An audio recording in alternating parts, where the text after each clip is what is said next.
Basketball Day in the DMV is presented to you by Ticketmaster, the official ticket marketplace of the Washington Wizards. For Game 4 of Day 2 of Basketball Day in the DMV, it should be a good one. The Gonzaga Eagles take on the Archbishop Spalding Cavaliers. And we've had some electric basketball thus far today. This one is sure to continue the action. Welcome, everybody, into DeMatha Catholic High School here in Hyattsville, Maryland, alongside my guy, Coach Jimmy Patsos. I'm Bijan Todd. Coach, let's start off with Spalding. They are led by a pair of sophomores who are both top 25 in the class, Braxton Bogard and Nash Avery. Braxton's outstanding, more, but he can shoot inside and play outside. Nash is just athletic. Both have high major offers. I saw them play Friday. They lost a heartbreaker to Mount Carmel. They also played yesterday up in Baltimore. This is the third game in 3 days because there's a lot of these times when you can jump out of conference. Friday they had a tough loss. These two can go anywhere they want. His dad played at Army, by the way. Really good guy. The best player in the last couple of days has been Braxton. Now Nash is just so athletic, and you're going to see him next. But they're sophomores. So they got a lot to learn, but they're already doing really well for their class. They're destined to play at the next level if all goes well. And for more on this matchup, we're going to go to the third member of our broadcast team, Russ Naylor. Hey, guys, look, when it comes to the Gonzaga Eagles, we're talking about a double dose of Buyamba brothers. Allen, the senior forward, captain of this team, but his younger and larger brother, Dave, is the one that you're not going to be able to keep your eyes off. 6'7", 240-plus, offensive tackle on the football team. He protects the blind side of the quarterback. He's going to protect the paint and the rim today for the Eagles. Thanks so much, Russ. Yeah, a pair of players on both teams that are sure to make waves. We got the two sophomores on Spalding, and we got the two brothers on Gonzaga, the Buyamba twins. Or rather brothers, they're not twins, as Russ mentioned, a senior and a sophomore. We're going to start off, and it's controlled by Spalding. And we're underway from DeMatha Catholic High School for Game 4. Nash Avery giving it to his fellow sophomore Bogard. Corner Mo Lonergan. Mo Lonergan at 16 and 15. He played really good the last 2 games. Active hands already by father and mother, both basketball coaches, Bijan. Like at the Division I level. Father coached at GW in Vermont. Mother coached at Mount St. Mary's. Spalding has an interesting lineup because there are a couple young guys. But Lonergan is the senior who also did miss some extra point as a field goal kicker on their undefeated team. So now Gonzaga, who I saw playing Iona Prep, they beat Christ the King. I was up there when they beat both Iona Prep and Christ the King. Really, really good games. Gonzaga traveled to New York. They have a young team. Committee by Colton Bussey. No. Avery tries to get the board, but it pops through. But not with the recruiting reputation that Spalding's two young guys have. There's a three by Axton Scott, the leading three-point shooter for this Gonzaga team. Can't hit it there, but it's going to stay on this side of the floor. Love Josh Bratt, does a great job. Knowing he used to work at Rams camp. He was with Mike Glick at Spalding. Thompson Catholic head coach. Done a really good job with this program. And Cam Whitmore, he coached Cam Whitmore, who's with the Wizards. That's right. Alum of Spalding. We're going to get more into that in a bit. Gonzaga's going to reset with Dylan Higginbotham, the freshman, 5'9", getting serious minutes, and an early three, no good for the Eagles. Pushing the paces is TJ Moultrie, the senior committed to Army next year. Brings a little bit of veteran presence to this team. Down low, Avery rejected by Buyamba. That's going to be a battle to watch down low. The two sophomores for Spalding against the Buyamba brothers. Chase Peterson. Kick out, Scott, leading three-point shooter. That's smooth as silk. That's not great defense by Spalding. Shoots almost 5 threes a game, Axton Scott does. He already has 1 out of 2 tonight, the first 2 minutes. Bogard, he'll pop one from the top of the key and knock it down. Probably got fouled. Could have been an and one to your point, Coach, but Braxton Bogard, first 5 points of the game for Spalding. See, I want to see Nash pick it up a little bit. I think Nash Avery's a good guy, but at his size, now there you go. He uses his athleticism to steal it. He heard you talk, but he gave it away, though. Back to Allen Buyamba, who's going to finish with 2 hands and rock the rim. He was the MVP from the Epic Gonzaga. Remember, Christ the King's top 25. They beat them. Ergo went up to New York, and there was 2 referees that were from around the corner in New York, and he still won the game. Bogard rejected by Buyamba, and that might be a makeup call. And I thought Allen, number 5, did all the dirty work for the 2 days I saw them beat Iona Prep and Christ the King. Alan Buyamba, the senior, leading the team in scoring, rebounding, free throw attempts as well. He's gotten a couple of college offers already, Coach, mostly D2, but he hasn't committed yet. Yeah, he's looking for Division I, and he'll get him. Keith Ergo knows everyone. Keith Ergo, great reputation from Fordham. A Gonzaga guy. He knows where Kelly's Irish Times in the Dubliner is. Do you? Kelly's Irish, that's not in... That's where they all go after the games. But that's not a legendary place. Union Station. My point is, Keith Ergo, his family went there. They're part of the lore. And he wouldn't have gone back there except Steve Turner went to Montverde. Keith Ergo is the perfect guy to coach this for a long time, like Joey is at O'Connell. You know, certain guys, Glenn Ferrillo, they want to stay high school coaches. I'm really glad Keith Ergo got this job. I think it's going to be tremendous for the area. And he's already got a really young team, but they went up to New York and played. They're not afraid to play anybody. Good press by Pratt. Good hands by Colt Bussey, who's in the game, feeding it up ahead to TJ Moultrie, who finishes in a quick timeout. But head coach Keith Ergo of Gonzaga does not like what he's seeing as his team is out to a quick 5-9 deficit. I know. Do you have pieces of paper like that? Talking about Archbishop Spalding in Severn, Maryland. Really interesting program. As you mentioned, Coach Cam Whitmore went there. Rudy Gay went there. Also, our wonderful producer, John Harvey's wife, went there. And he claims that she's more athletic than both of them. So that's just putting that out there as well. And they have one of the top high school lacrosse programs in the country. Football's coming around. Don't forget, Tony Martin from Mount Carmel started that program. But with Annapolis, Grafton growing, they've kind of been this school that has become a very hot, popular school in the Annapolis to Baltimore area. They got a lot of athletes. They got great facilities.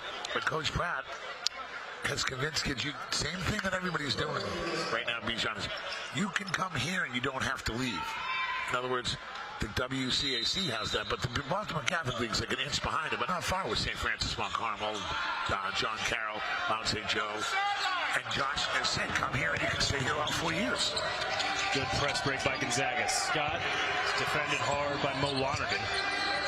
Two number threes going at it. They're going to reset with Chase Hogg at the logo. Chase Hogg, the junior. And they're going to get a charge. You got Alan Buyamba on a tough screen. You can't move on the screens. I think everything comes down from the NBA. You can't move on the screen. Out front. Well, if that's Draymond, we'll see if that gets called. I don't think that gets called. Moultrie down to Avery. This is the battle to watch here. Avery against Buyamba. Turnaround. Oh, that's a tough bucket. That's why Maryland's offering him. See the talent's there. Yeah, but this is their third game in 3 days. No NBA doesn't do that. Higginbotham, corner. Patrick Shine in and out. Rebound, tough rebound by Braxton Bogart.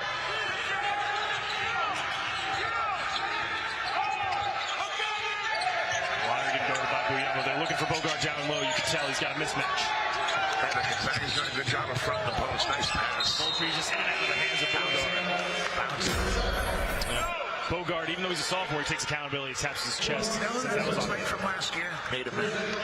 Great call. That does look like Nate Amen. Using that size and fluidity and the reach to get it over Dave Buyamba, which is easier said than done.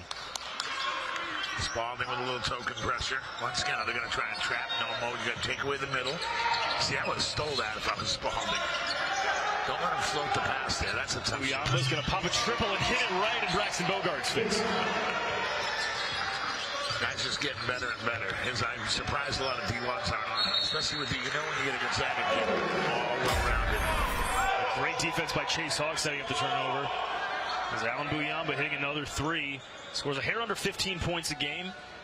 And he helped Keith Ergo, by the way, get his first win as Gonzaga head coach back in November. He had 24 points, 7 boards against Landon. This is Ergo's first year as head coach of the Eagles. And he's a 6'3" center. What I like about him, I hit a three there, but he's an inside player. But he's posting up right there. He knows what he's doing. Going up against Avery, using the body, and Bogart came to help deep. And it's pulled down by Colt Bussey. Good move. Good follow there. That's Colt Bussey, who's committed to East Tennessee State with the lefty. So you just said Army, East Tennessee State, 2 high majors, and you wonder why they lost a couple games because the DMV's tough. That's right. Mount Carmel was down 17 and came back and beat them. I was at the game on Friday night. Got to fly at that shooter. TJ Farrington, who's in the game for Gonzaga, can't hit a triple. The senior guard, 5'7". Not a lot of size in this lineup right now for Gonzaga. And Avery just plows over Farrington, but it's going the other way. Charge. That has to feel like getting hit by a truck if Nash Avery lowers a shoulder into you. I'm not sure about that call. This is big boy basketball. You just let that finish. Yeah, Josh Pratt doesn't like that charge call. I don't like it either. Don't think he's using his precious challenge yet. We saw a huge challenge in that last game, Coach, between Georgetown Prep and Bethel. Changed the game. The referee said he pushed off, though. That was just power basketball. Now, if you take charges like Bethel and both Georgetown Prep did, that's different. But I want to see this. If they have that size, they're going to have to work to get the ball inside. But they have done a really good job at Gonzaga fronting the post with smaller players. They're going to front the post. I would not use the challenge yet either. Set to check in, by the way, for Spalding is Bryce Smalls, and his last name is very misleading because he's 6'5", plays offensive tackle for the football team at Spalding. Get this. Already has football offers from Michigan, Ohio State, Maryland, and he just finished his second year playing the sport. He's a sophomore. Yeah, he looks like a tank, doesn't he? He looks like he can play. And Spalding, like I said, they were undefeated. They barely even had football. You know, Mount St. Francis went to the high major thing without even the league. They dominate the Baltimore area football now. Very impressive. The Spalding coach excellent football. Hogg can't hit the three. Neither can Jaleel Waheed on the rebound. He's going to stay on this end. Quick rapid subs here for both teams. Braxton Bogart stays in the game for Spalding. Starting Buyamba. Waheed, midi over Bogart. Yeah, not a lot of times that's going to be hit, but a nice follow by Alan Buyamba. He just helps you win games. He just helps you win games. That's what he does. Bogart.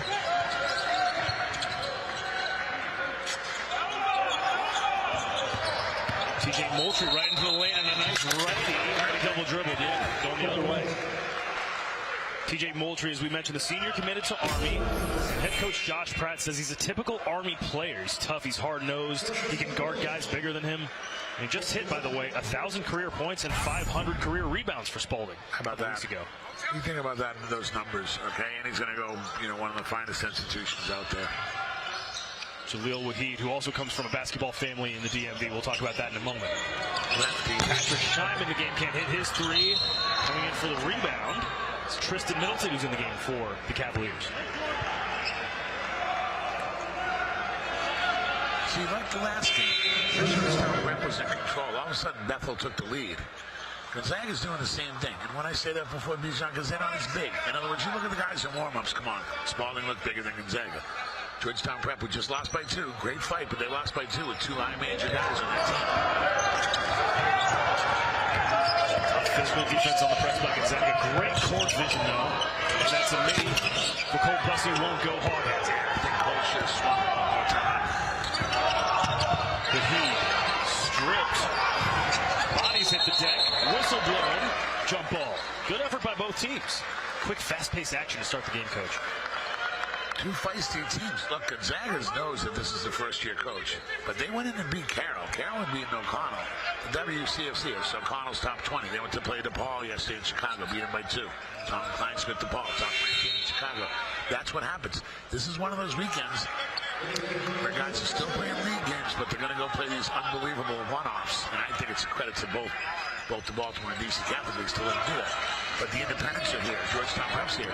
But you still have to win these games, Bijan. These aren't for fun. These count. These count, Coach. And Dave Buyamba back in the game for the Eagles. They're trying to feed him down low. Spalding's one of the best teams in the country age-wise and for youth, but they've lost 2 in a row. Gonzaga went in and handled Carroll at Carroll, which was a really tough one for Ergo to get. Like, this is battle-tested time. I just don't think I've seen 3 games in 3 days very often, except for, like, the Myrtle Beach, the Beach Ball Classic, and stuff like that. That's impressive. I thought he might have got away with it. Yeah, he might have walked, but Dave Buyamba gets the nice roll going up against Bryce Smalls. The inappropriately named Bryce Smalls, who's a truck. It's like Julius Peppers out there. And here is Smalls, and he'll pop one from 15. It looked like it might have been altered on the way. Pulled away by Chase Hogg, and he's got a one-on-one with Middleton. Waheed has it stripped, no foul, but it's out of bounds. Love him. His father, Akbar, is one of the great guys. Played at Gonzaga, coached at Gonzaga, coached at Boston College, Georgetown. Scout for the Brooklyn Nets currently. Yes. And he's the younger brother of Akbar Wahid, who was a standout player at Georgetown Prep last year. Just began his college career at BC. Yeah, he's been training at BC. Wide open.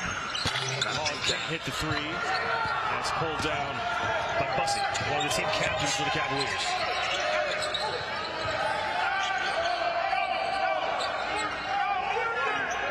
Bussey in the corner. Josh Pratt calling plays from the sideline. Wants him to get into the set. He just came in and beat Maryland the other day. I saw that. Touchy subject for a lot of our listeners. 45 seconds to go. Middleton, righty. Oh, nice bucket, Tristan Middleton. I mean, he drove that left and threw it back to his right hand. A degree of difficulty. Should have got 3 points. One of the only things that Coach Pratt told us about Tristan Middleton is that he's a downhill guard, and he proved it right there. Driving left, putting the shot up with the right. Good defense. Peterson, floater, no. Rebound, Moultrie. 25 seconds, and Spalding can hold for the final shot here.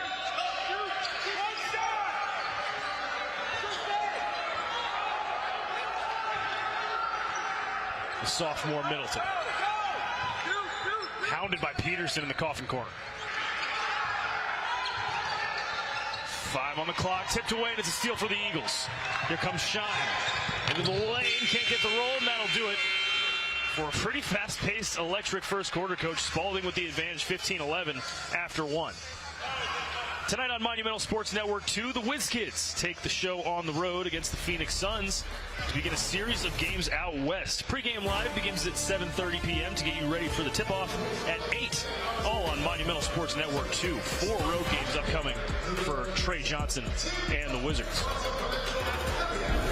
Pretty electric first quarter here, Coach. Gonzaga 11-5 coming into the game, coming off a 13-point win over Archbishop Carroll on Friday. And they have a really balanced roster here, you could tell. 4 of each of the 3 top classes and then just 2 freshmen on the team. They value their experience. Yeah, guys don't leave Gonzaga. Gonzaga is one of those great education places like Georgetown. I mean, they're all good, but these are high-level places that the brotherhood goes for, you know, men for others. This is like a lifetime decision. And I'm a Jesuit. I went to BC High, coached at Loyola. What Gergo's done is said we're going to embody that, but we're not getting rid of anybody. We're also going to keep guys that are going to keep growing, and that's what Chris Jenkins, they said, hit them, you know. Yeah, how about that? And the quarterback, pretty good for Caleb Williams. He's pretty good, too. They won yesterday. What a game that was. That was crazy. Talk about that later. Thought for sure they were buried. They just get hard together and smart with pride. But when you go there, it's meant for others on campus. And there's a whole situation there of from Dick Myers and Bruce Kelly, the coach of Bullis, came from there. And it just goes through. Well, Steve Turner really had it going, but he took the Montverde job because it's a national job. Remember, anyone listening, as good as this WCAC is, and it's great, there's a level of Lamimere, Oak Hill, IMG in them. So, but Ergo comes down, and he's going to instill the same values that Steve Turner did. Going to get great players. They're going to stay forever. They're going to go to high levels. They're going to get their degrees, but they want to win. You know, it's been 3 years in a row. Paul was 6 winning, and well, 3 out of 4 years. St. John's won it once.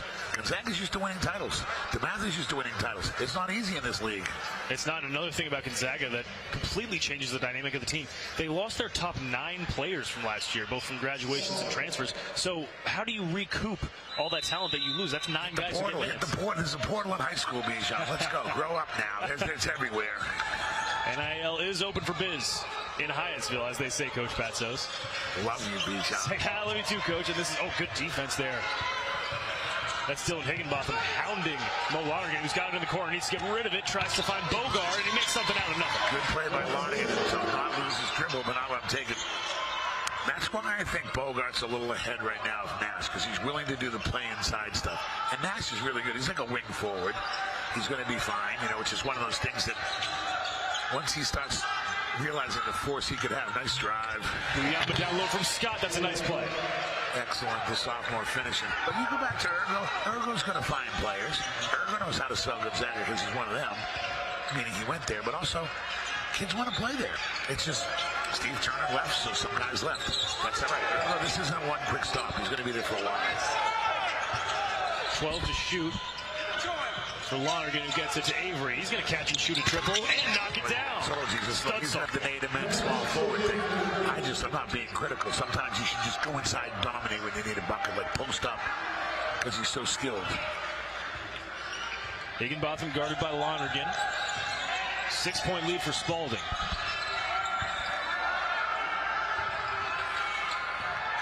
Dylan Higginbotham just 5'9", getting serious minutes for Gonzaga. That's Axton Scott, who's short on his three. That's his third attempt of the game. He's hit one of them. That's going the other way for Spalding. Great hustle by Dylan Williams. Willing shooter, Nash Avery. We've talked about him, Coach. The sophomore, 6'9". He's got offers from Maryland, and he has warm interest in Maryland, as you've been saying. He also has offers from Mississippi State, Ole Miss, Syracuse, Virginia Tech, all across the board. People want their hands on this kid. Oh, for sure. Look, he's got to look at just the talent. Then you got to visit and see what's your best fit. I mean, I'm friends with Chris Beard. Tough defense by Gonzaga. See, they turned. Gonzaga was good help defense right there. They got to find a shooter. Scott. Higginbotham's going to pop a lefty triple, and that's nothing but core. Nash actually helped me. Flew it a shot higher, but that was just a nice shot off the catch. I think he was surprised how open he was. Moultrie. And Higginbotham gives up a lot of size in that matchup, but he's not playing like it. Dylan Williams has it, and they want the ball to get into the paint. Spalding bench streaming to get it down low. Avery, now they're going to have to reset. Good defense by Gonzaga. Lonergan over Buyamba. How did he get that to fall? That's playing in the backyard and fooling around late at night with shots. Jerry West and Bob Cousy. I don't know who shoots that shot. Running one-handed hook. You know who shoots that kind of shot that I've noticed this year? Will Riley, downhill. I love Will Riley. We had a guy yesterday on Will Riley. That's a good post-up right there. Buyamba against Avery, lefty, friendly roll. That's against your two sophomore top 25 guys. I do love the sophomore class because they're already so good. They have 2 more years after this. No telling what they can do by the time they're seniors. Good strip by Higginbotham. Out of bounds. Well, they better figure out a way to stop the 6'5" guy inside. Yeah, that would help. This is really tough bucket off the corner of the backboard. I knew the shot clock was going down. But that is, you have to practice that in the summer. That's just at the end of your workout. No workout guys, and there's a lot of great ones in the area. I just saw Kevin Clinton's brother here. R.I.P. Kevin, he's here. And Darren and these guys work out. They're not using the hook shot in their workout. No, they're not. Avery gets doubled. It's out of bounds. Gonzaga wanted to travel, but it's going to stay on this end.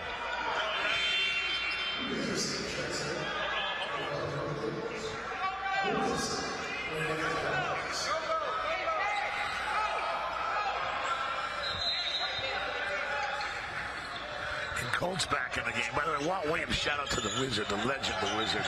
That's his guy right there. Bussey's got 4 to shoot. Trying to get it to Avery. He's got to do something here. Get it up. Avery, a turnaround triple. That's the talent. But it was great defense by Gonzaga, too, forcing an uncomfortable shot. As good as Bethel and Georgetown Prep was a good game, this intensity, Bijan, you can feel it a little. You're an ACC guy. It's like, in other words, the size, the athleticism, that's not being critical. That's why these two teams will challenge for the league title within this year and next year in the Baltimore Catholic League and the DC Catholic League. Hello, Wizard Walt Williams. We love you. Thanks for watching. Shout out Walt Williams. The greatest. TJ Farrington got down low to Buyamba. They're going to reset. Tough defense. Ooh, lucky there. Yeah, a little bit of a hectic possession there for the Eagles. And you know what? That's the word. That's why I like you, Bijan. I would use the word hectic.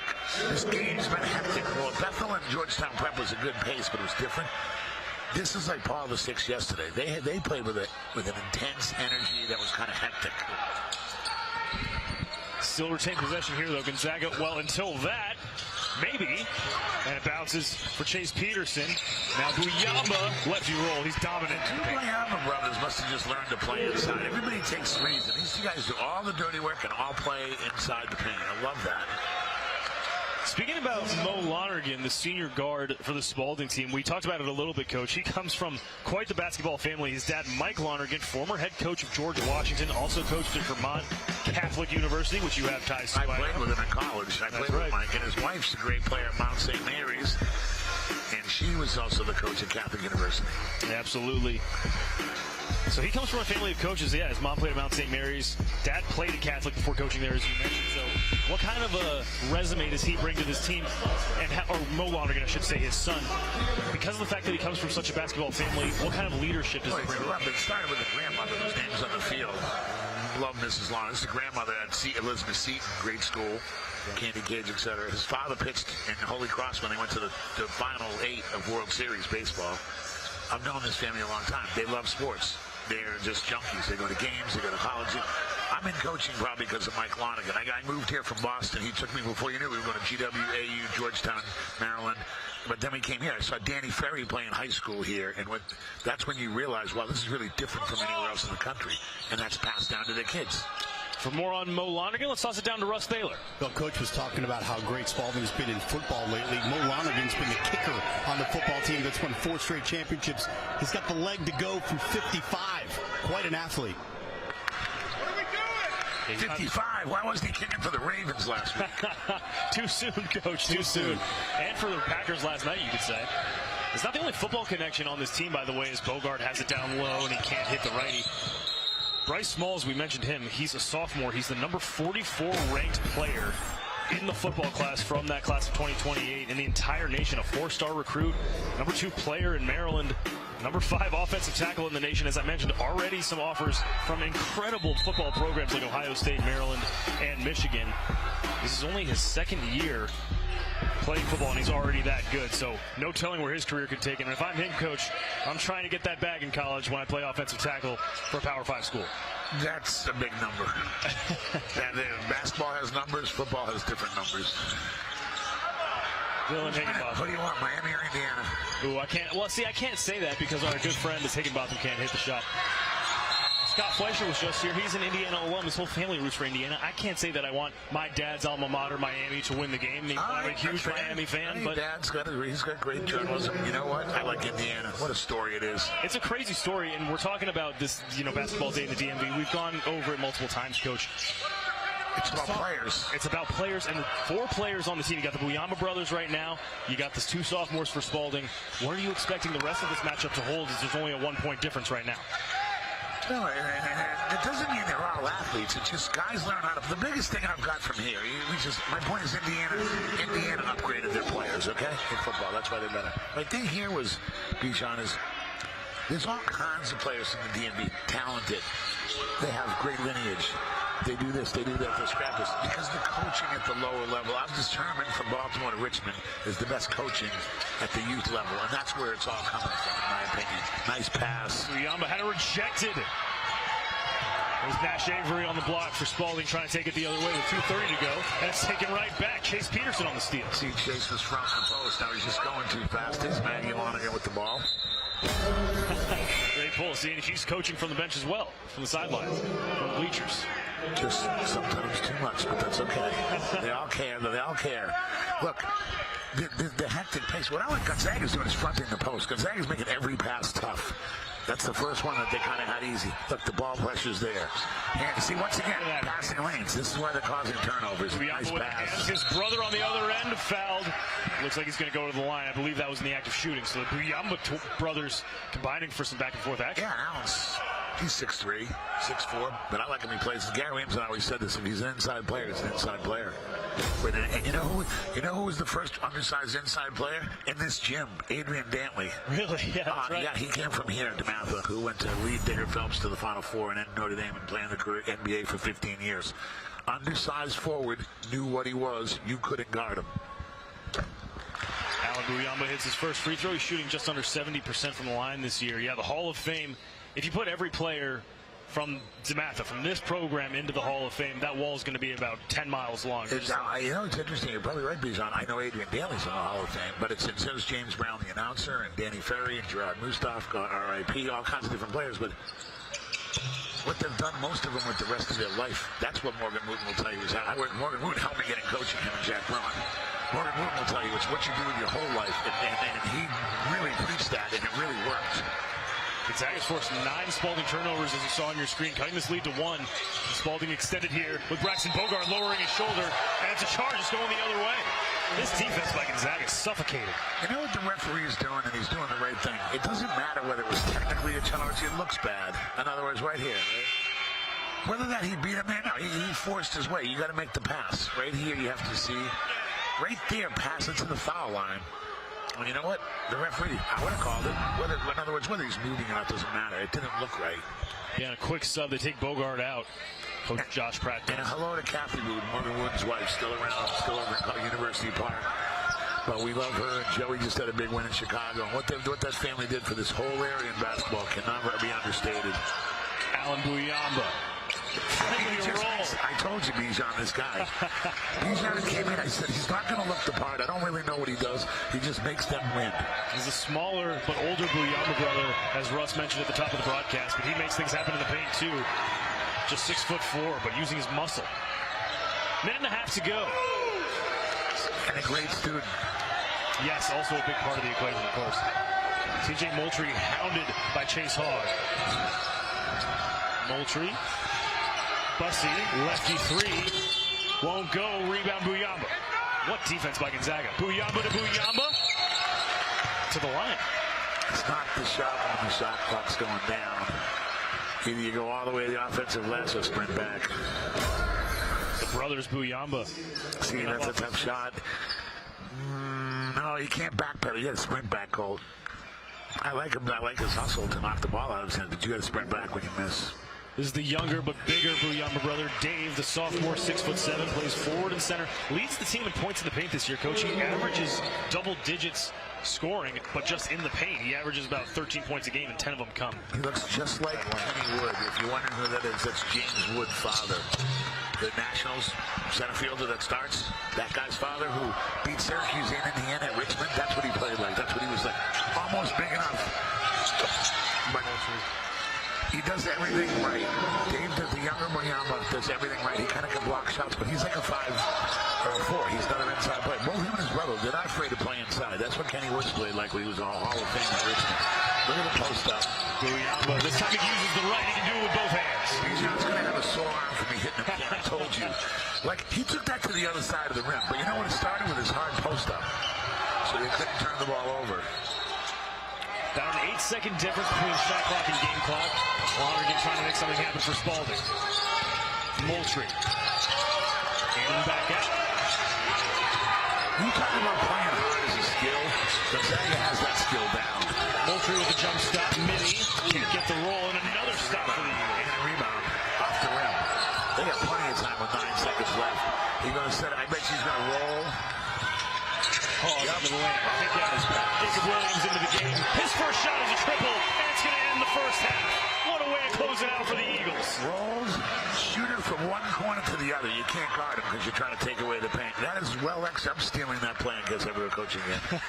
Start in the right corner, roll off to the left corner, 3. Really good find by Chase Hogg, and Williams, who had just come into the game a few seconds earlier. That was his first shot attempt. Just buries a 3. He's only averaging about 1 point and 1 rebound per game. But he comes in when he's needed for head coach Keith Urgo, and he extends the Gonzaga lead to 6 here as we head into halftime. But, Coach, what did you notice there from the first half? Obviously a frantic pace, as we mentioned, but the defense from Gonzaga just suffocating. Just how hard they're playing. That's all. They simply are playing extremely hard. That's going to go a long way in the second half as well. Gonzaga 11-5 this year, coming off of a 13-point win over Archbishop Carroll. Russ Thaler has more. All right, guys, I'm here with head coach Keith Urgo for Gonzaga. What'd you feel about the way your team played in the first half? What'd you like? Yeah, I liked our intensity. I mean, we started the game off a little sluggish. They're really well coached, and they play really hard and have great cuts. And so we got to continue the ball pressure. That's the key to our game. Take care of the ball on offense so they can't get out in transition on live ball turnovers. And then on defense, we got to pressure the ball because if we let them run their offense, they're going to give us some trouble. The Buyamba brothers are living up to the billing, especially the senior today. He's coming out strong. Alan Buyamba, I think, is one of the most underrated players, certainly in this area, and one of them in the country. It's, you know, he's having a tremendous year. He's dedicated his time to basketball for the first time. He put down the football. Now it's all basketball, and he's playing at a high level. Great leadership. Couldn't be more proud of his energy. Got an 8-point lead going into the half. Best of luck in the second half. Go Eagles. All right, back to you guys.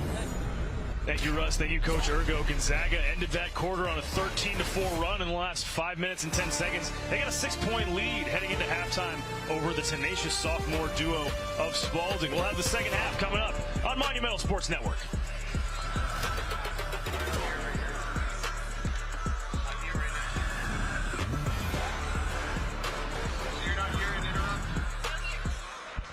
It's been inconsistent. Like, I've heard it some of the time, and then, like, going into halftime with the coach interview, great last.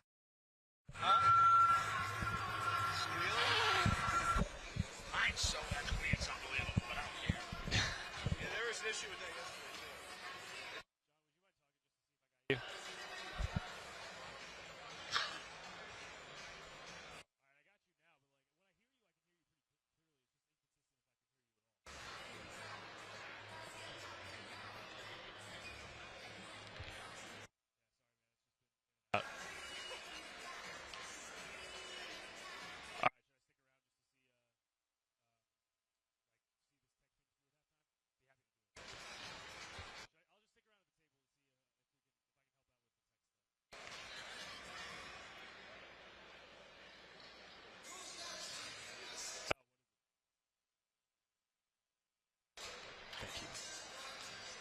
Got it.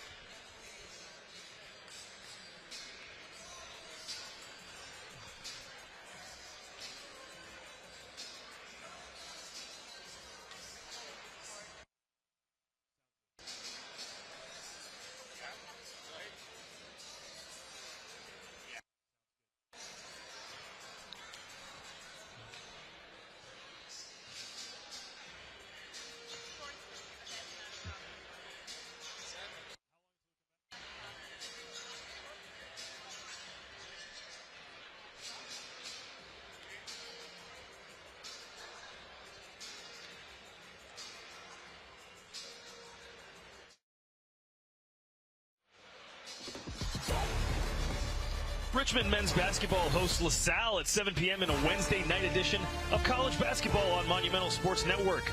Watch this 8-10 conference showdown live Wednesday at 7 on Monumental Sports Network.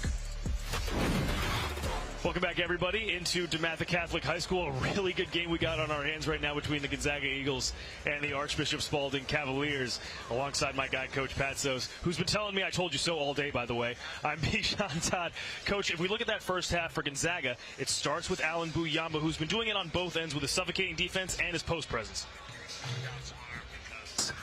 What's happening is Allen is playing so well, and you heard Keith Ergo. It's just a 6'3" guy that's not like rated that high. That's what the DMV has been full of. He just does a little look, he gets the steal, goes and finishes with a dunk.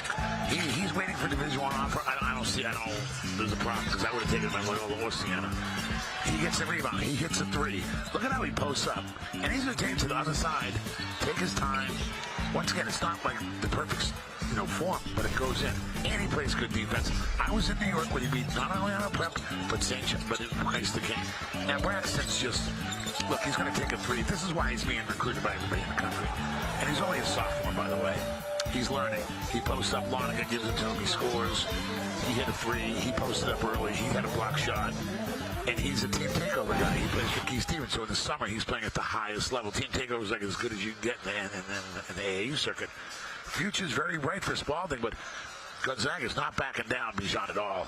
We're going to take a look at some first-half stats here. And, Coach, the entire mantra of this Gonzaga team was to play tough defense, and they did that in the first half. They forced a lot of turnovers, 10 of them for Spalding alone there in the first 20 minutes of action. What do you do to clean that up if you're the Cavaliers?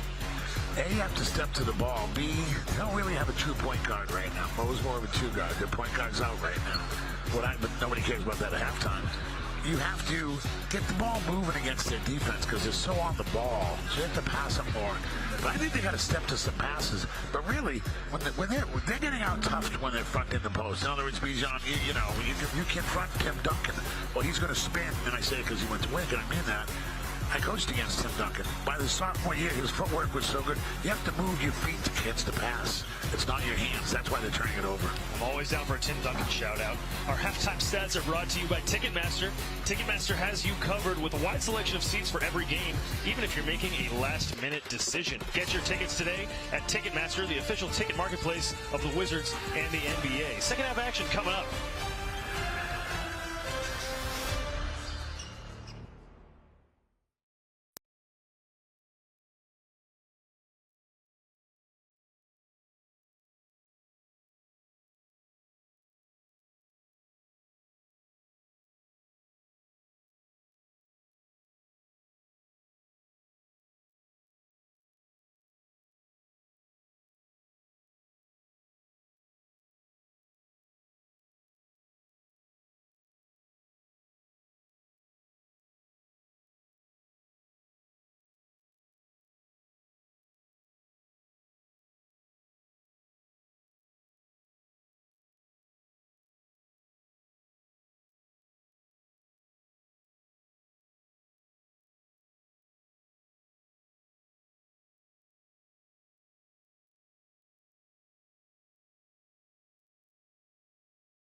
guy right there. Welcome back, everybody. Second half coming up at Hyattsville. Gonzaga closed that first half really, really strong with a bunch of turnovers. They forced 10 turnovers from Spalding. Their defense has just been suffocating the Cavaliers all day. You're getting a look at head coach Keith Ergo, first season as head coach of the Eagles. He graduated from Gonzaga actually back in 1998.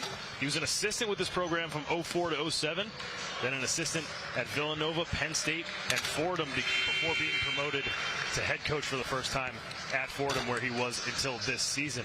Bijan Todd alongside Coach Patsos. We're talking about Gonzaga, Coach, and we mentioned earlier how much talent they lost. They lost their top 9 players from last year, including these guys who are all playing D1 ball right now. How do you recoup the losses when you have that vacuum of power on the team? Yeah, coaching matters. By the way, there's kids that were freshmen and sophomores that went there, okay? And guys like Dylan Higginbotham, whose father was an all-net player with Walt Williams. They had a picture of him in Tux I sent to John. There's legacies there, but there's young kids that can go. Russ Thaler is standing by with the head coach of Archbishop Spalding, Josh Pratt. Coach, you spent nearly the entire halftime with your team in the locker room. What are your instructions for your team coming out? Well, we got to execute, right, on the offensive end. Their ball pressure is really, really good. We got to cut back door. We got to really set good hard screens. Defensively, we got to get back, and we got to rebound, right? So we can't let their post players catch the ball in the post. We got to wall up and defend, and it's going to be a tough second half. They're well coached. You know, Coach Ergo does a really good job. We got to be tougher. The tougher, most in shape teams win. Coach, thank you very much. Good luck. Thanks. All right, back to you guys. Thank you, Russ. Thank you, Coach. Yeah, Archbishop Spalding with a little bit of a hill to climb here to start the second half. Down 6, even though they won that first quarter. Is that defense again, Coach? And it starts with the Buyamba brothers for Gonzaga, who've held it down on both ends of the floor here. Yeah, they're both great. Alan and David great. But I want to finish. Gonzaga has young kids that have played against all these guys. They might not be ranked top 100. They have freshmen and sophomores that were in Steve Turner's program. Once again, this is a Gonzaga program. John Williams is watching, who played at Siena. I mean, John Thompson, the third played there. Okay, this is a just because the coach left and some players left, they were freshmen and sophomores that were in school. Okay, then they're going to take some other players. They got a couple football players not playing because they're getting paid NIL money. They don't want them to get hurt. This is the modern world. You have to manage it, and there's nobody more prepared for it than Keith Ergo. Chase Peters. Look at that play. Oh, what a finish. Dave Buyamba not even looking at the hoop. Gets to the line for the end one. How fast I called that before it happened, Bijan. Because they set screens. See, that's a double back screen. The guards never help on screens. The point guard set that for the big men. No guard's going to help. See, Mose Lonigan's not used to helping on that. Too late, scored inside. That's another sophomore playing against your top 25 sophomore. I was going to say sophomore on sophomore violence. Advantage Buyamba on that one. Going to the line. Yes, Coach. Yes, you told me. No, I'm saying great call. I like the advantage part. I like but you did call the play before it happened. You got a crystal ball. I mentioned that in the first game. And a little bit of soft press by Gonzaga. Get to Nash Avery. See, I like that. Pretty Euro step and a lefty finish. That's why in top 20, Nash is really great play. But, you know, the Chris Beards, Ole Miss, those kind of offers, Buzz Williams. I saw it in Cooley. I went to Seton Hall. Seton Hall came back and beat the Hoyas. Great atmosphere yesterday in Cap One Arena for the Hoyas. They got to get some. They got Mack and Williams, but not enough local players right now because these guys just help you win games. They were here in the gym yesterday. See a little bit of a look at that tactical change by Spalding as the layup is no good for Chase Peterson. Head coach Josh Pratt has put in Bryce Smalls, number 33. He wants to put a body on Buyamba down low, and with Braxton Bogart getting into a little bit of foul trouble, you do have a little bit of depth, a little bit of size depth that you can use. We saw it in the last game, Coach, with Uzziah Morton, who hit the game winner for Bethel. If you have size you can tap off the bench, it's invaluable in games like this when you're going up against. Yeah, and it doesn't have to be tall size. It can be wide size. Look, we played against Peppers. I played against Tony Fernandez. I mean, I just couldn't believe how good. You know, football guys have a way of disrupting a basketball game. Especially if it's much more. Look, football's not that fun to play. The basketball's much more fun. Bad one-handed pass by Lonigan. Can't bring it back when you throw one hand. He saw the guy coming. It was too late. Aaron pass. But what's Gonzaga doing? Scrambling and playing. They're fronting the post and they're scrambling on defense. Good pass. Higginbotham. Allen Buyamba. Axton Scott. Money from triple. That was, I counted. That was 7 passes by Gonzaga. In the post, out, over, across the court. 7 passes. So not only do they pass really well, their defense has been amazing here in the first 20-ish minutes of action. Basketball Day in the DMV, part 2. And look at that press from Axton Scott on Lonergan.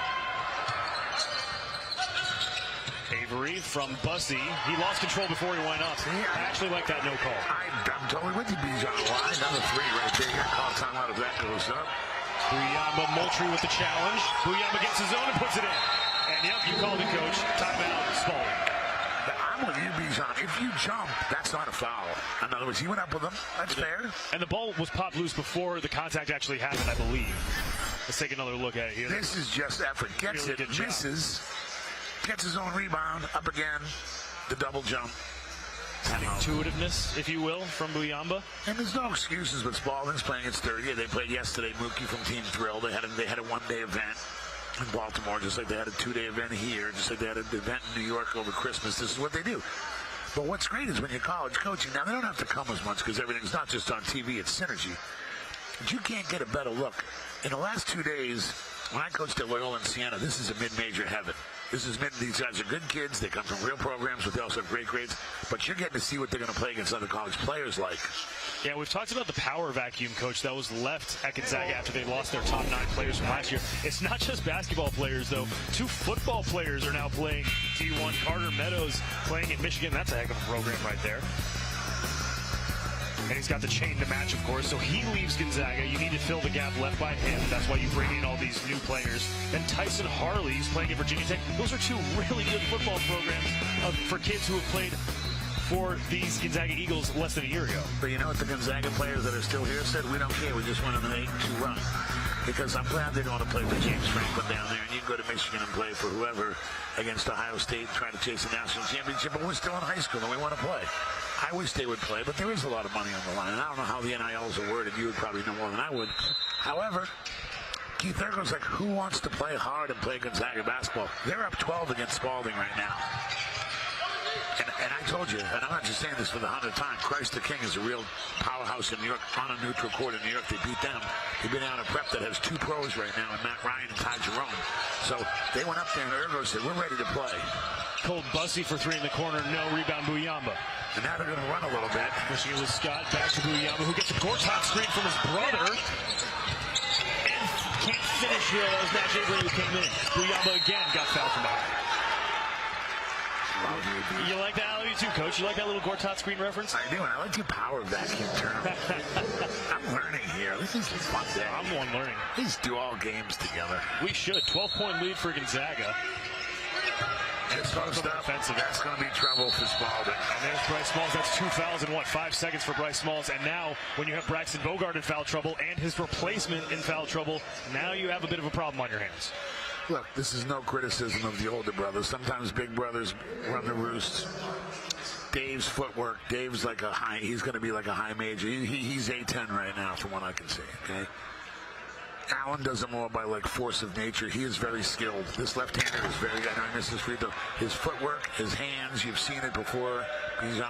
He taps the ball to himself. He jumps in the air and doesn't foul. His basketball acumen's like, he's a high major guy. That's right. And late in this game, if it does end up being a close game, we could see a hack-a-Dave strategy from Archbishop Spalding because he does shoot 59% from the free throw line. You are not the free throw shooting announcer. Both teams have been shooting. Both games they haven't shot free throws well. I know. I see that. I cause problems out here. But he also shoots 59% from the field, which leads the team. So if you can keep him off the line, you're in good shape. I would take that trade-off. In other words, you're trading 60% from the field versus 60% from free throw. But he just made 1 out of 2. That's right. So that falls in line with those statistics. 13 points. I'm a big 1 out of 2 guy, as long as the scoreboard moves. Okay, they run the little elevator there. Good play by Spalding. They're going to reset with Smalls. Braxton Bogart's still on the bench, by the way. Got a couple of quick fouls here in this half. Avery jump stop, can't finish, gets his own. Using the body, and he'll go to the line. Dave Buyamba came in on help defense and got the foul.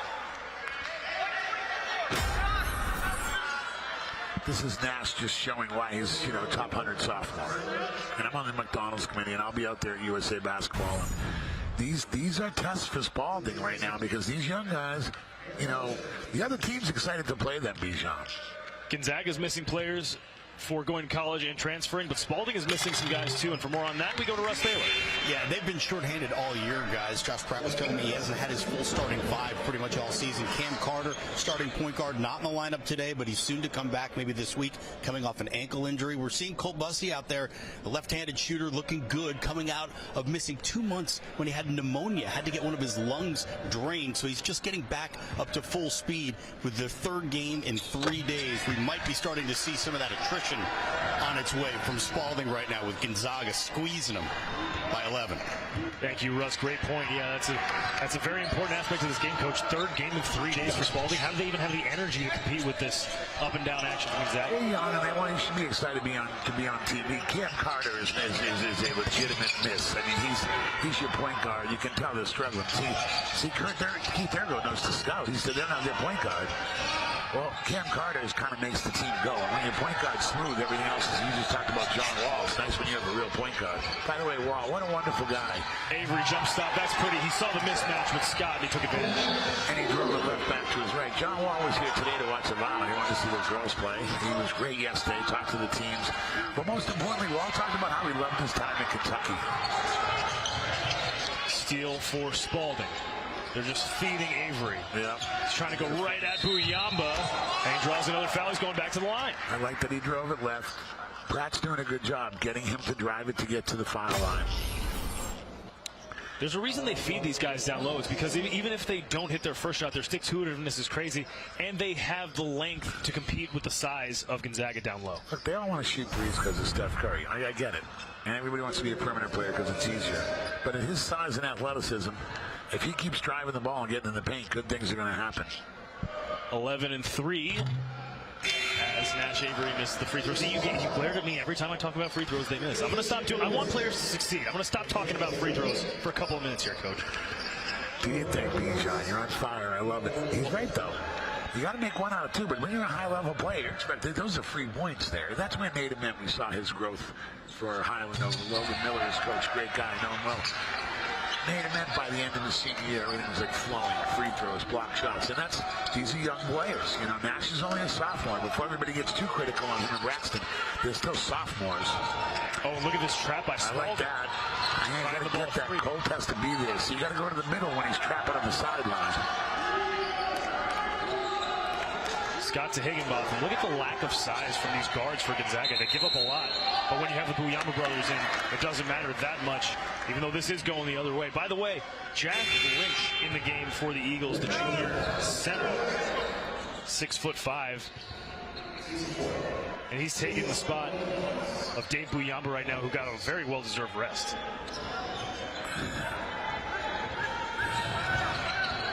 This is Tristan Middleton, who had a couple of buckets there in the first half. He's into the game, feeds Avery. Going right at Lynch. Lefty won't go. Good defense by Jack Lynch into the game. Hogg to Wahid. Transition three, bank is open on Sunday. Sometimes when you play hard, good things happen. You get a little, the harder we work, the luckier we get. That's a push. That's a push. You get a 3 on one end and the foul on the other. But Wahid comes from a basketball family. In Hyattsville, the banks are open on Sunday, and for Jaleel Wahid, much of the same. Sophomore wing, 6'6", averaging about 4.5 points a game this year. We mentioned his father, Akbar II, scout for the Brooklyn Nets. And he grew up a DMV basketball guy. His brother just graduated from Georgetown. We had him on TV last year a couple different times. Really good player. He sat out at BC. We'll see BC's going through some stuff. I don't want to get into that. Akbar, his dad, tough handshake, but he didn't know he's a great guy. He firm handshake, but he was first met him with Joe Mahalik when they had all those great players at Niagara. Then he went to Georgetown, then he went to BC, now he's with the pros. Wonderful guy, great mom. And both sons are going to end up, in Boston College, no matter what, great education. But I'm interested to see because I think, that's a good runner. And I don't mind the miss. Yeah, too strong on that runner. Stays alive for Gonzaga, though. They got another chance with 15 on the shot clock. Wahid could have another 3 if he wants. And he does. 6 straight points for Jaleel. And that's why the high majors aren't quite sure on him yet. And he just needs strength. But he's getting his confidence back. And I think Ergo, the coaching change, took a little while for him. But he's just beginning. His journey is just beginning. He's got a really bright future ahead of him. Middleton to Bussey. Good work down low, but a nice tie-up. And they're going to get Chase Hogg on a foul. I thought that was a jump ball, Coach. Really good ball movement by Spalding, but they're going to get Hogg on this foul. Let's take another look at this one. I go jump ball. Played the fifth. You're right, Bijan. But they can challenge. Remember, we saw a challenge in the last game, and it literally turned the tide of the game, changed the result. You called that. I would not. You educated me there, Bijan. Well, you're like this. This challenge is big, and I didn't know you only had one, so you have to win it. I thought sometimes if you win it, you kept it, but you were right. That was a big change in the momentum. It was, because that foul that they originally called on Uzziah Morton went to Devin Tolley. He hit the game-winning shot. He would have been out of the game if they didn't challenge that call. Bijan is so fired up. I'm excited. I love a good coach's challenge, man. Now you can say you press up again. You got to get this thing to like 7 or 8 by the time you get in the fourth quarter. And you call that they are pressing with Moultrie, Bussey, and Lonergan.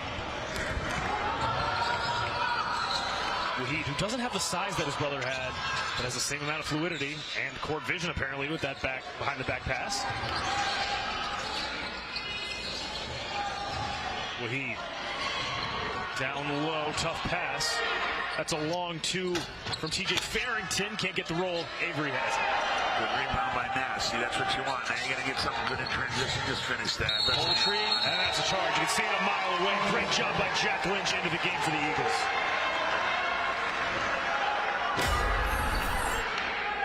Jack Lynch, sparse minutes, but taking charges and having some really good hands on defense as well. When you ask me how they can win, he's a center. He's 6'5". Just guys that want to play. Go in and take a charge. They're not the biggest lineup right now. They don't even have the best players on paper out there right now. Gonzaga, they're doing just fine. They're up 11. Active hands by Mo Lonergan. Captain for this Spalding team, senior guard 6'1". He wins 50-50 balls. That's what people say about him. That's what Coach Josh Pratt said about him. He didn't win that one, but he is very active defensively. Yeah, exactly. Like you said, his coaches, but he had 16 against Mount Carmel. He had 4 threes in the first half. He should go either be a kicker or go play Division III. He might go to Merchant Marine, Kings Point. Oh, watch it long. Football pass, touchdown to TJ Farrington. Buyamba coming down with the right hand. Caution tape. Alan Buyamba. Bijan on fire. I love the caution tape. That's running the break, catching it, and finishing. That was a crime scene. 3 and a nice answer on the other end by Colt Bussey. Colt coming back. That's why he's going to Army, Patriot League team. That was the play of the game thus far. The touchdown pass to TJ Farrington, the dump off to Buyamba, and a thunderous right hand. And that's a charge going the other way. Yes, if you're going to call one way, you're going to call it the other way. Let's take a look at this. I'll give this to you, sir, and you do that. His head was at the rim, Coach.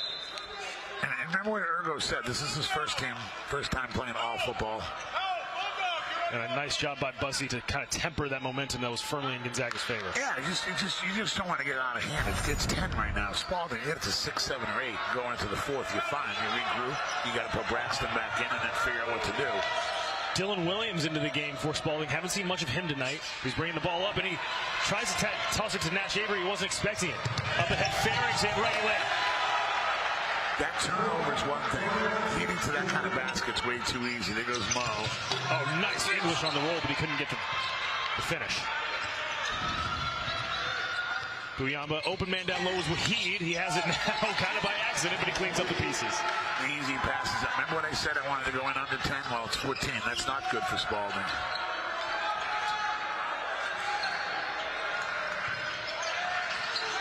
Avery going right at Lynch through contact. Yep, that's a foul. It's a foul. Speaking of Colt Bussey, by the way, Coach, who hit that 3 a moment ago, committed to East Tennessee State. He's a long-term contributor for Josh Pratt. Here's the foul, by the way, on Jack Lynch. It's a good call by the official. Look at East Tennessee State, which is where Ed DeCellis from Navy and Penn State started. Great program. Steve Forbes from Wake Forest came from East Tennessee State. By the way, guess who else went to ETSU? Not an athlete, a singer. Who? Kenny Chesney. Oh, there you go. Are you a country guy? Not really. I'm not really either, but I know who he is. You Google famous people from ETSU, he's like the first one. I like watch The Voice and stuff like that, you know. Yeah, Colt Bussey, as I mentioned, longtime contributor as a senior now for Josh Pratt and the Cavaliers. Last year he averaged 11 points and 4 rebounds. He shot 40% from 3, and he's displaying that shooting range in this game as well. He's trying to claw his team back from 14 down now 13 thanks to Nash Avery. Cole played football. I think he played football too. What I like about Cole, I thought he went to Army. He's going to East Tennessee State. His toughness. See, I'm getting these texts from Walt Williams because he played with, his Colt's dad. He played with Higginbotham's dad, who was with Gerard Mustafa and Henry Hall and Mike Tate. They had this great black tie picture I sent to John Harvey. Like Higginbotham, nice lefty floater. And there he is. His dad was super tough. You think about how I said Henry Hall, Mike Tate, Gerard Mustafa, Walt Williams, and Higginbotham's dad was the point guard. Okay, that was the all-net team. Dylan Williams putting up a crazy shot. It got bailed out by a foul call. I thought that was an ill-advised jump by him.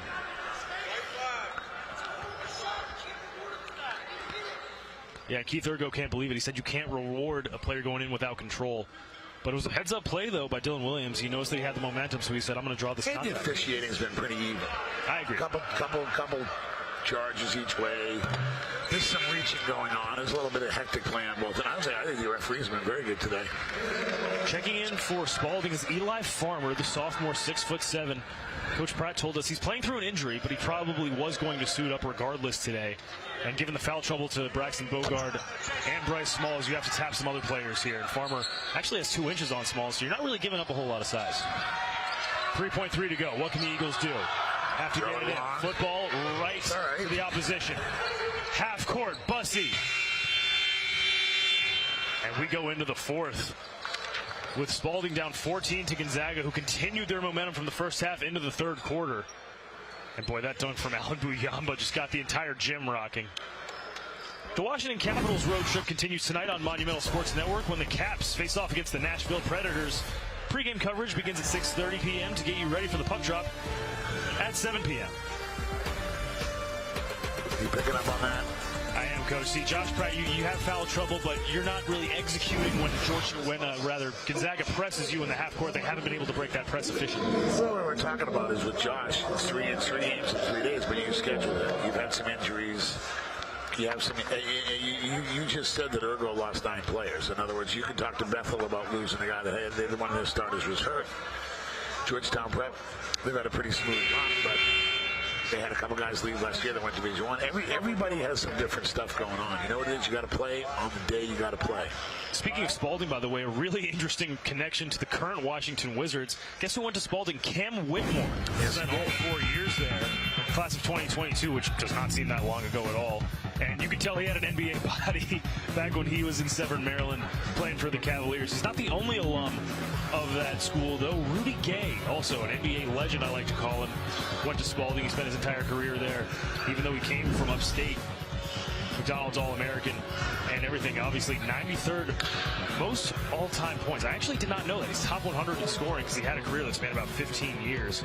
Also, I mentioned it at the top. Our lovely producer, John Harvey's wife, went to Spalding, and she does claim that she's more athletic than Rudy Gay and Cam. Love Rudy Gay from Cecil Kirk here. He went to Connecticut. We tried him in Maryland. But it never, John gave me this, our producer, never made an all-star team.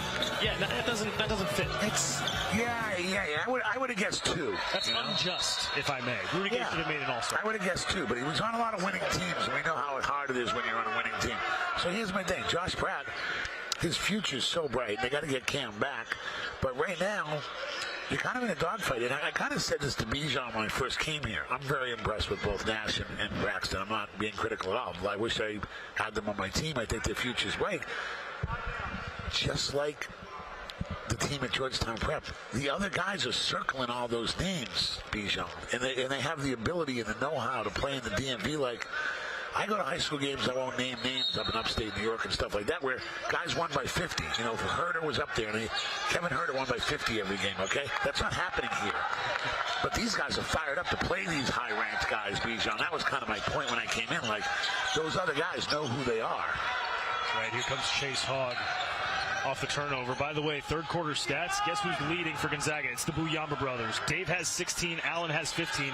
Take a look at this. Dave is 6 of 8 from the field. Allen is 6 of 7. That is lethal efficiency. Meanwhile, Patrick Shine, catch and shoot 3 as soon as he's into the game. Gonzaga's getting, and they're better than they were when I saw them in New York December 28th and 29th. Patrick Scheim shoots 42% from three. That leads the Eagles. He also plays edge rusher for Gonzaga football. We're talking about these two-sport athletes, Coach. They're all over. Found him all over the place, Bijan. Edge rusher.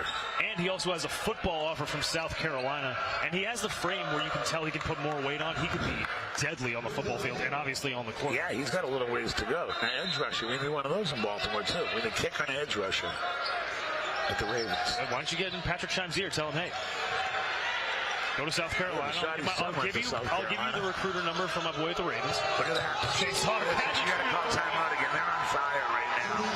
They're playing with confidence. They're having more fun. They're being more physical. They're sharing the ball. And now it's a lot about, this is just mojo being John out there. Mojo and Moultrie trying to turn the mojo in favor of Spalding, and he draws a foul on Finn Bonsal, who's into the game for the Eagles.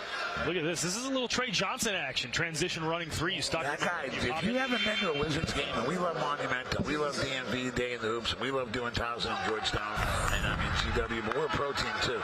Trey Johnson, when it leaves his hand, it's going, and he's a starter for the rest of his career. That guy's a chance to be an all-star. What a great draft pick. Love him, and I liked him before. He's McDonald's All-American, but he's better than I thought.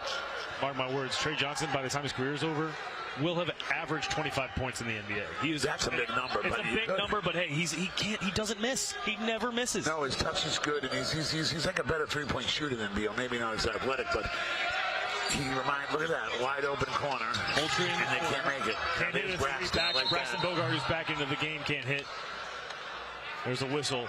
And by the way, Josh Pratt was asking the scores table, how many timeouts do I have left? He needs to give his guys a rest, and he needs to make some rotational changes. So you're talking about Trey Johnson. He's just a guy that gets in the gym a lot, and that's what a lot of these guys do. And I know Mo Lonergan's a kicker, but also that takes practice. Braxton gets in the gym. Well, all these Gonzaga kids get in the gym, and the Bethel kids, you heard it before. They talked about how much time they spend. Bijan does the homework more than me. But they have a list. Why aren't I there? Or why aren't I ranked here? And that's what's great about basketball. That's why 20% of the NBA is undrafted, because guys keep working. The Champagne brothers are my two favorite for the Wizards and the Spurs that went to St. John's and Pitt. I love the Champagne brothers. You gotta love watching them play. Braxton Bogart misses both free throws. And the Wizards offensively going in the way of Spalding. Lonergan trying to change that through contact. He gets it. No call. Cuts the lead to 18. And right now for Gonzaga, it's just time and score. A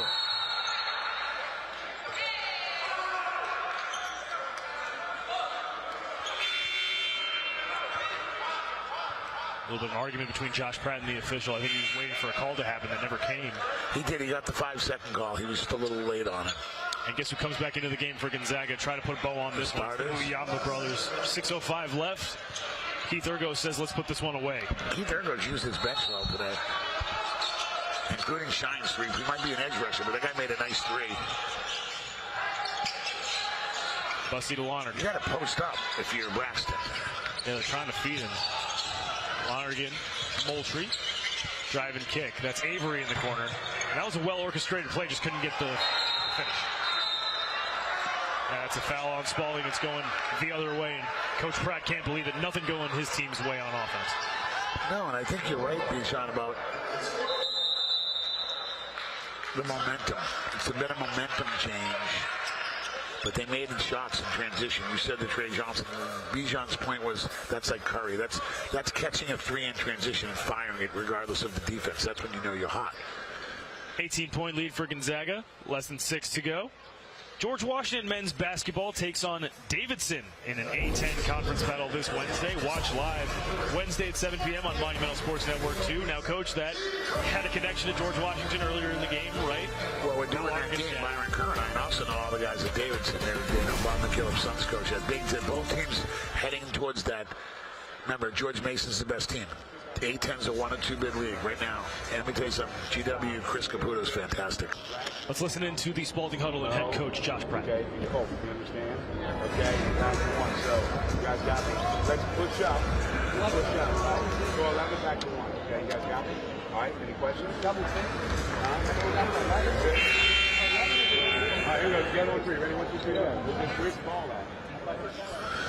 5:51 remaining. Jimmy Patsos, Bijan Todd, along with you for Game 4 of Basketball Day in the DMV Part 2. Coach, the first 3 games were just electric. All of them came down in the final few possessions. Yeah, look, both days have been, other than the DeMatha blowout, and they're just better than St. Benedict's. That's one of those teams in transition. All tight games, almost an overtime game. Look at today's game. And that's why these are just great. You know, Friday and SmackDown, somebody puts us on. Bill and Frank, thank you so much, because I talk to all these coaches and the people around the programs, the parents. They just love this day. Nice layup off of fine. That Maxton Scott driving the lane. It's not just the TV. It's the chance to play other teams. What about Bethel's chance to play Georgetown Prep? Okay, that's what this does for people. And what I was going to say real quick about GW, Chris Caputo, fastest show in town. You want to watch a team play fast? Mo Lonergan just probably got hit. Probably a calling timeout again. Yeah, Lonergan can't believe he didn't get the call, but he hit the three anyway, and they're kind of cutting into his lead here. Oh, they're doing fine. Josh wants to go over, setting up his press again. Now, and part of the press, Bijan, is getting them to take a bad shot quick. The problem is Gonzaga's making them. That's right. And by the way, speaking of the rest of the action we have coming up today, the game after this, the Clinton Grace against St. Andrews game, that'll be interesting because we saw Sinan Wan for Georgetown Prep just about an hour ago. His brother, Sifeng, plays for St. Andrews, and they played against each other last night. Sinan got the better of his younger brother, but a very interesting connection. And they get to play again. Once again, Bijan's talking about back-to-back games at the high school level, very intense games. But these are good. That's a great one. St. Andrews is great. That used to be the Harker Prep where X-Reeve Hip went. Serge Wicker went to Carolina. That's now St. Andrews. What they've done here, Mark Stern and everybody, is get matchups. And what I like, Bijan, is they kind of go. There's no David and Goliath. You know what I mean? They're right, like Spalding and Gonzaga are here. The next schools are here. They're all playing each other. Joe Wallace, the assistant for the Spalding, he's two sons in the NFL. I did not know that. Yes. What do they play? Do you know what they play? One's a return guy for the Ravens and one's a cornerback for the Rams. I don't know if they're on like practice squads or play, but they're like real players. Hey, the Rams could like they get checks from the NFL. Hell, that's got to be good for the bank account. By the way, refs took just a beat there to make sure that shot by Lonergan was in fact a three, and it clearly was. His foot was solid 3 inches behind the line there. So 17-point lead for Gonzaga, and now real press coming from Spalding. Easily broken, though. Here comes Buyamba, but he mishandled it. That would have been another thunderous jam, no doubt, after that crazy one we saw in the third quarter. Tipped right back. Higginbotham's going to clean this up. And the defense from Gonzaga. Maybe they're harassing Lonergan a little bit. You got to be tougher with the ball. I know. See, this is what he's talking about, not having Cam Carter. Josh Pratt is. But they're making Lonergan work. Somebody has to come to the middle and help him so they can throw the ball to the middle, then you attack. I would prefer one of his two top 100 players there to go to the middle and get the ball and then do something with it. It looks like Spalding's into the bonus, so Lonergan back to the line. See, that's why they call you Coach Patsos, because if they had you out there, every team would win. No, I just, the guy, the higher you ranked, you're going to have to take some responsibility and get out there. And great players usually are your hardest workers and toughest players, and I think Braxton and Nash are going towards that, but you have to lead. Like, you have to figure out a way to get your team to win. And I saw that with David today. We saw that today with Bethel. The point guard number 4 was unbelievable combo guard. And sometimes when you're the best player on the team, you have to find a way to get them to win. I think that's what's happened right now in Gonzaga. To me, the Mayamba brothers have just taken us over. Nice steal by Nash. Finished that. Nice. Avery cleans up his zone and gets the miss. By the way, our lovely producer, John Harvey, just came right here. Do you know your all-time coaching record, Coach? I don't know. I had a couple hundred wins or something. But do you know if you're above or below 500? Probably close. It is close. It's very close. All-time, Coach Patsos. Remember, I played 55 money games. Do you know what those are? No, do you know what those are? I don't. But I need to say the stat first before you say that. Go ahead. All-time, Coach Patsos, 222 wins, 227 losses. You're just right there. That's about it. I took over 1 in 27 program at Loyola. Hey, no, I'm saying you're a great coach. What I'm saying is you need to come back to get yourself above. No, I should have been a better coach, but in other words, at our level, people have to be careful. Juan Dixon learned this at Coppin. A lot of people do. Dwayne Simpkins. You have to play money games. So I played 60 money games. That's Wake Forest. No, that's where they pay you to win and you don't have referees, Bijan. That's right. So if we're going to talk basketball, let's talk it. Let's talk it. Well, okay. So you played 3 or 4. If you take my money games away, those are Power 5 games. I beat Indiana and Indiana, Rhode Island. My point is, sometimes people have to look, how did you do against your competition? That's kind of what I meant about this tournament with Mark Stern. Spalding and Gonzaga are equal. Georgetown Prep probably has an advantage over Bethel, but they lost. Like, I'm talking resources, history, number of students, things of that nature. So, yeah, I played Kentucky, Kansas, Duke twice, Kansas twice. You know why? Because it was good for the program in the school. That does help. You really took over a 1 in 27. 1 in 27 inherited. That's unbelievable. Higginbotham, and now he's playing time to 200 score. wins in the MAC. Only 4 guys have 200 wins in the MAC. Thanks to John Harvey for that stat. That was awesome. Love that, John. Time and score for Gonzaga now. Up 13. They want to make sure they milk clock, but also try to feed it down low, maybe to Alan Buyamba here. But it's Higginbotham with a tough fadeaway. He's going to the line, and TJ Moultrie can't believe the call, but he is going to the line for 2. And you know, as you go into coaching, you start to understand, like, sometimes the energy and excitement of your players comes from you or comes from the situation. That's why I admire Josh Pratt for playing this 3 games in 3 days. In other words, when I was in Loyola, you need to get the program going, so we played Northwestern in Illinois. You have no chance to win those games, but we came close. We had a great trip to Chicago for the boosters. You have to show people the progress you're making, and I kind of alliterate this too. That's what Keith Ergo's doing in his first year. He's showing courage. Courage, yeah. He's playing anybody. He's not saying, I'll be ready in 2 or 3 years. You have to just get out there and play him. At Loyola, to play Georgetown, to beat Indiana, to play Fog Allen Fieldhouse twice, Cameron Endo twice, Wake Forest. This generates excitement. So then when you win your league, like you did to go to the NCAA, that's a charge. Another charge. Jack Lynch has been taking charges all day for Gonzaga.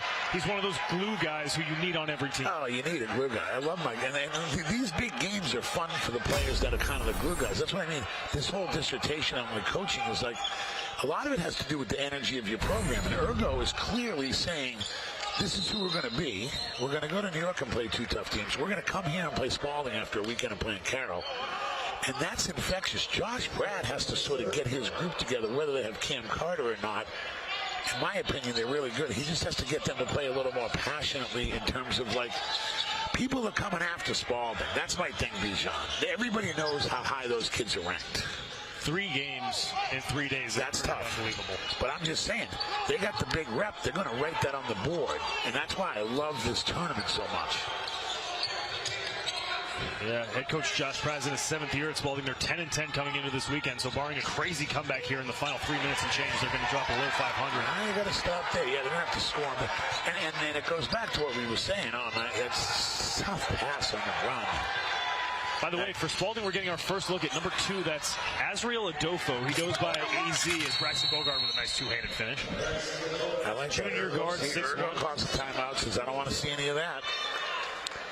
Yeah, so you don't want to let them get close, because if they get close, their confidence goes up and the momentum swings. But do you bring back both Buyamba brothers here to close the game out?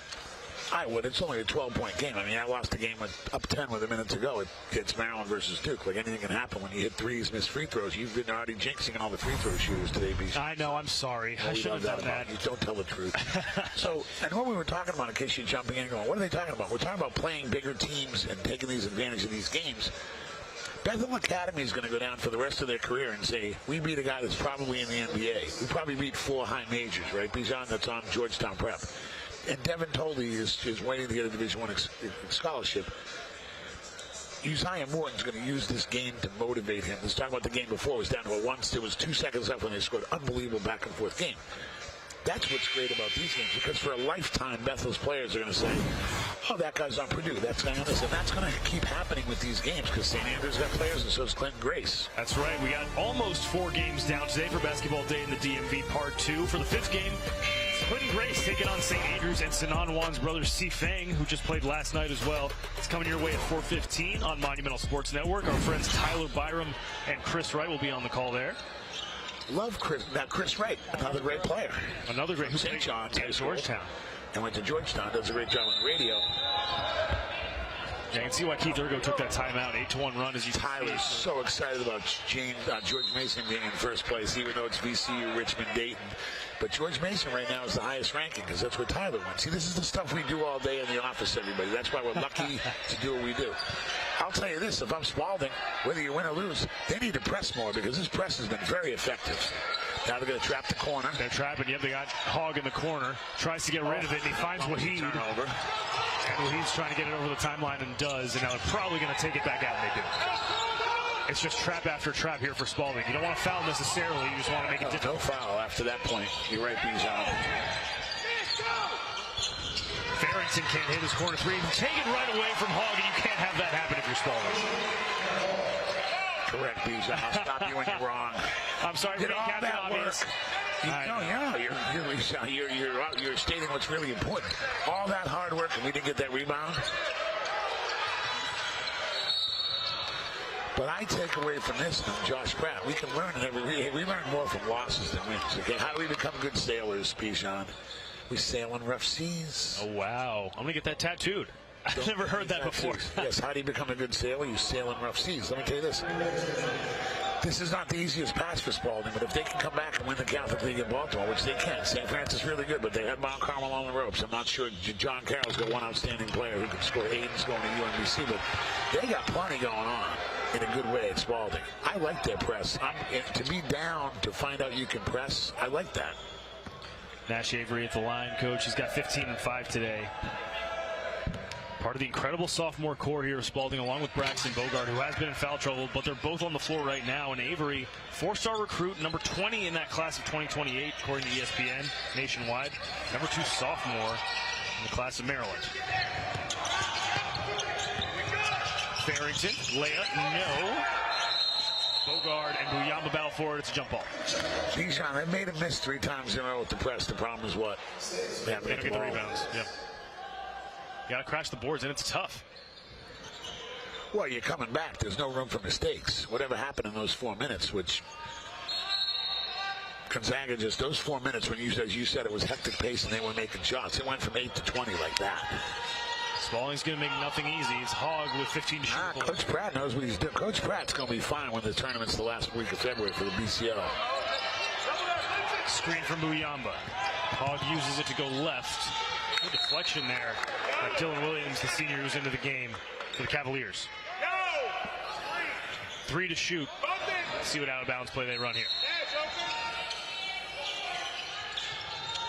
Working it for Buyamba. Oh, and he got bailed out by a foul call. It's going against Bogart, and Bogart can't believe it. And that's the mental mistakes that you can't have, because you had him down to 3 seconds. It was a bad inbound pass, but you bail him out. We'll watch on the replay. They set the screen. Man, but he has his hand in his back. It is a foul. It is a foul. Correct call by the officials.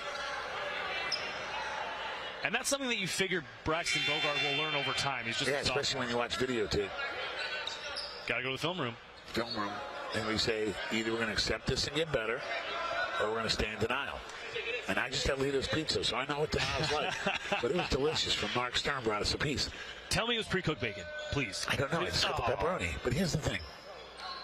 This is all good learning. I've watched Spalding twice this weekend, and they had a chance to win. I mean, they should have beat Mount Carmel. They were 18. Just Mount Carmel had a couple shots go their way.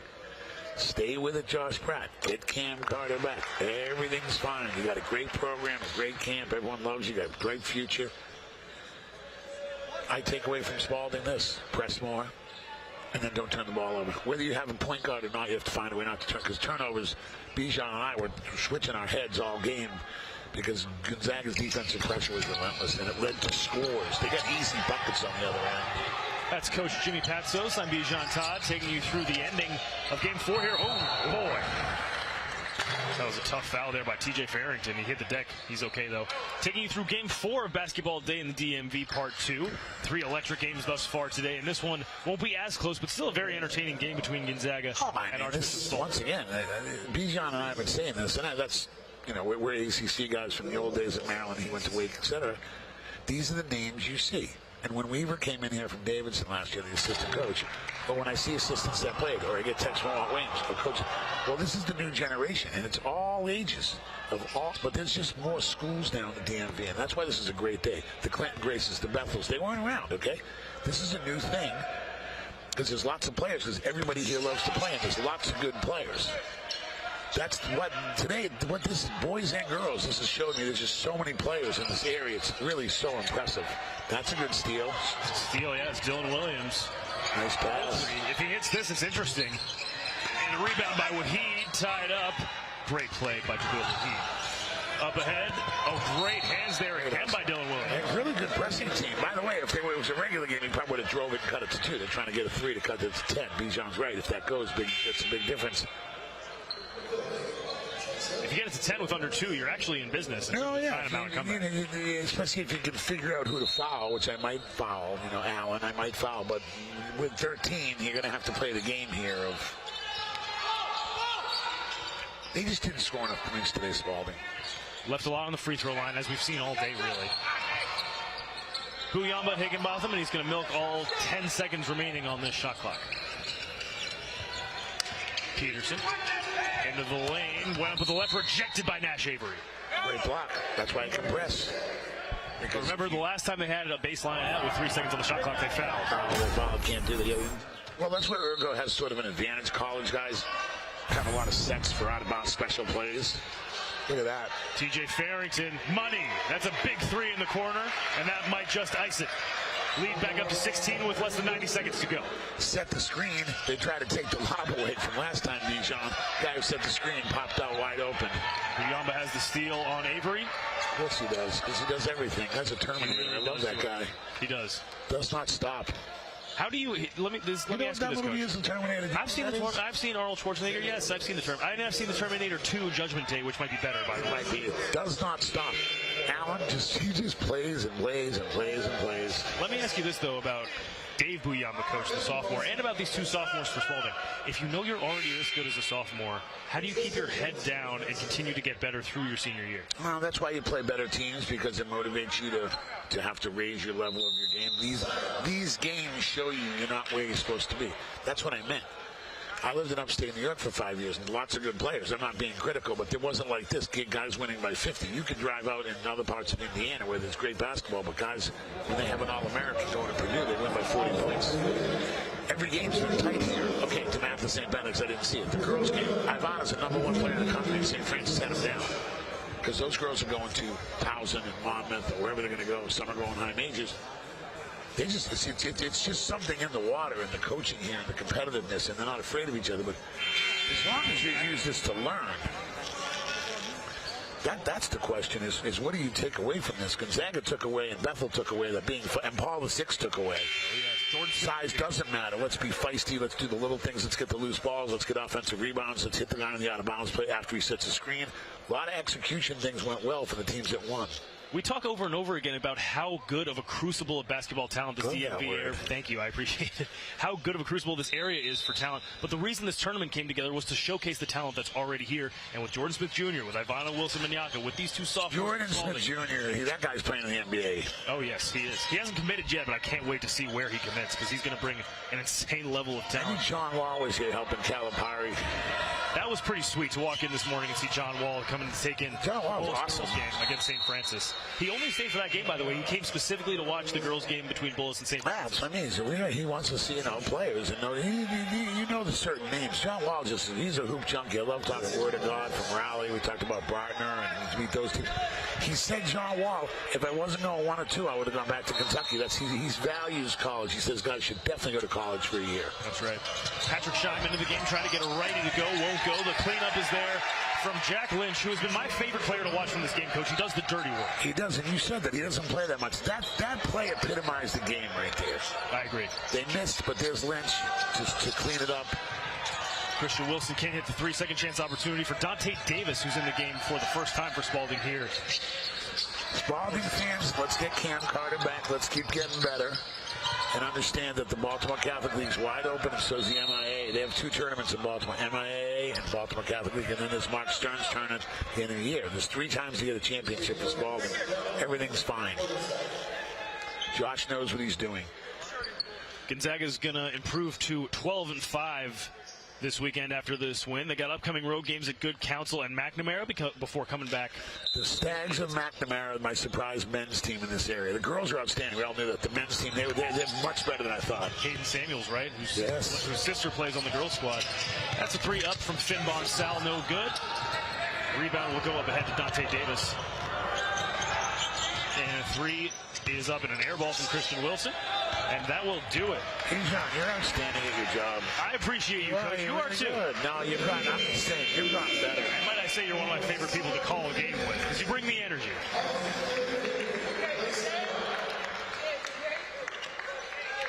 So look, if you're Gonzaga, though, and I'm glad that Bijan did as much homework as he did. to lose 9 players, 2 because of football, because they can't play because of money. And that's all right, Teneo. To see Gonzaga advance this fast with a coaching change, because it's one of their own, and it's such a storied program. But lots of different guys contributed. That's what surprised me today, Bijan. How many? I saw them 2 weeks ago in New York. I said that a bunch of times. But a bunch of new guys have competed. So they're getting better at Gonzaga. And there's Chris Wright. Oh, the legend. Look at him. Watch, rings, good earrings. Hi to people left and right back here. But, Coach, if you look at the stat sheet, yes, the Buyamba brothers did what they do. Yes, they were able to hold the sophomores for Spalding mostly intact. But what did they do outside of that, Coach? They won the 50-50 balls. They won the game of press in the half court. And they made the winning plays like drawing charges and forcing turnovers. I thought just a team effort. And Ergo has them united in a let's prove everybody wrong thing, because he's got a little of that himself. I thought he should have been. He had Fordham. I don't even know what happened. One day he wasn't the coach. It wasn't right. But coaching has weird endings. I had a bad last year at Siena. I didn't have fun coaching. Ergo was into coaching.